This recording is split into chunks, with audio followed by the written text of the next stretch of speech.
โอเควิดีโอนี้บ่เรียนบ่เบิ่งถือว่าพลาดเด้อออกเสียงผิดชีวิตเปลี่ยนเลย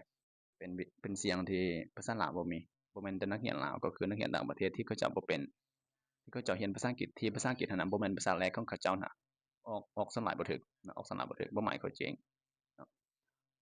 โอเคมาเริ่มกันเลยก็คือเสียง sh กับ ch ก็คือมันจะออกจากเสียงมันจะบ่คือกันแต่มันจะคล้ายๆกันนิดหนึ่งเนาะระวังให้ออกเสียงกับคำนี้ให้ดีเนาะ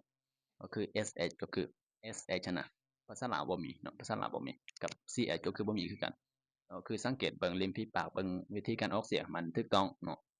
เวลาเราเข้าไปอ่านมันจะง่ายถ้า ch หรือว่า sh นะมีทางหน้าก็ให้ออกเสียงตัวนั้นก่อนแล้วจึงตามสระทีหลังถ้ามันอยู่ทางหลังก็อ่านตัวอื่นก่อนแล้วจึงออกเสียงทีหลังเนาะก็คือ sh ออกเสียงนั่นเด้อ sh นะ sh แบบเฮ็ดแบบนะเฮ็ดแบบนี้เนาะก็คือที่ค่อยบอกค่อยเตือนตลอดว่าเรียนภาษาอังกฤษอย่าไปอายแบบเรื่องการออกเสียงเรื่องการเฮ็ดปากซั้นน่ะก็คือมันบ่คือภาษาลาวแบบภาษาลาวเราเว้าแบบใดก็ได้แบบเสียงมันออกแบบแต่ภาษาอังกฤษบ่แม่นถ้าอยากออกเสียงชัดที่ออกเสียงคล้ายเจ้าของภาษาคืออ้าปากกว้างๆโลดบ่เชื่อลองไปสนทนากับสาวต่างชาติตัวจริงก็คือเขาจะออกเสียงปากเขานะสาเหตุที่เขาออกเสียงชัดเจนก็คือเขาออกเปิดปากกว้างโอเค sh ch ก็คือเป็นเสียงที่แบบสั้นๆแบบนี้เนาะเฮ็ดแบบนี้เลยชชชก็คือสิเฮาเดี๋ยวมีประมาณ3-4คำศัพท์ sh ก่อนเนาะ sh แล้วก็เราจะอ่านตัว s ตัว h แล้วก็ c แล้วก็ h ทีหลังเนาะ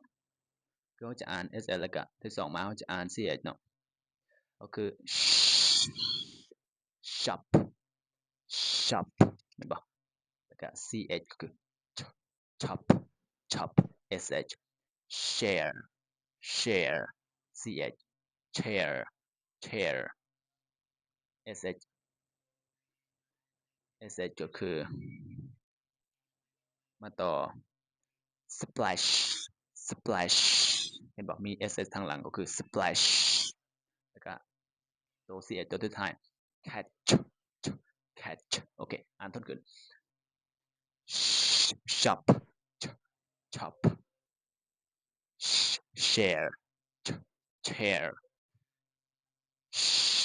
splash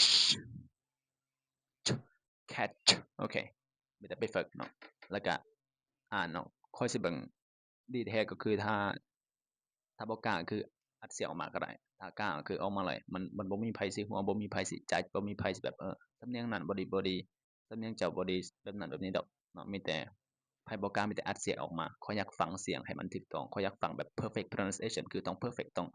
100%ก็คือ sh กับ ch นี่มันต่างกันออกเสียงผิดความหมายเปลี่ยนอย่างเช่น share กับ chair แม่นบ่ share